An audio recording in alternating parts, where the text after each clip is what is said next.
சுரா guide TNPSC போட்டித் தேர்வுக்கான புதிய பதிப்பு. Latest new question paper pattern அடிப்படையில் உருவாக்கப்பட்ட ஒரே கைடு. Sura's TNPSC guide. எளிய முறையில் டிஎன்பிஎஸ்சி தேர்வில் வெற்றி பெற சுராஸ் கைடு தான் ஒன்லி சாய்ஸ். தற்போது அனைத்து புத்தக கடை மற்றும் புத்தக கண்காட்சிகளிலும் கிடைக்கும். Wow, onion dosa. My choice is always onion dosa. Vegetable dosa. It's my choice. Podi dosa. My choice is podi dosa. Wow, masala dosa. It's always my choice. Dosa வகைகளில் ஒவ்வொருவருக்கும் ஒவ்வொரு சாய்ஸ் இருக்கலாம். ஆனால் எல்லா வகை தோசைகளுக்கும் ஒரே சாய்ஸ் இதயம். ஜனவரி 21 சேலம் திமுக இளைஞரணி மாநாடு முடிந்ததும் அமைச்சர் உதயநிதிக்கு துணை முதல்வர் பதவி வழங்கப்படும் என எதிர்பார்ப்பு உருவானது.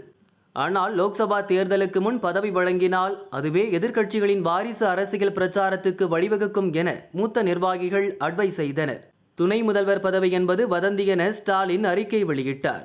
முதல்வருக்கு துணையாக எல்லா அமைச்சர்களும் இருக்க போகிறோம், எனக்கு பதவி தருவது பற்றி முதல்வர்தான் முடிவு செய்வார் என உதயநிதி கூறினார்.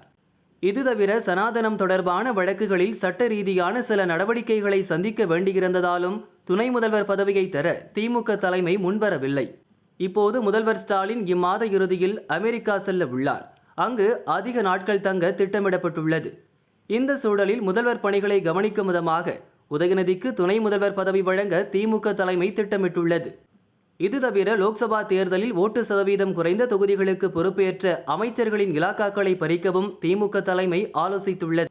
மூத்த அமைச்சர்கள் சிலர் அமலாக்கத்துறை, வருமான வரித்துறை விசாரணை வளையத்தில் இருப்பதால் அவர்களிடமிருந்து பொறுப்புகளை பறித்து உதயநிதியின் எண்ண ஓட்டத்திற்கு ஏற்ப செயல்படும் அமைச்சர்களிடம் வழங்கவும் ஆலோசிக்கப்பட்டுள்ளது.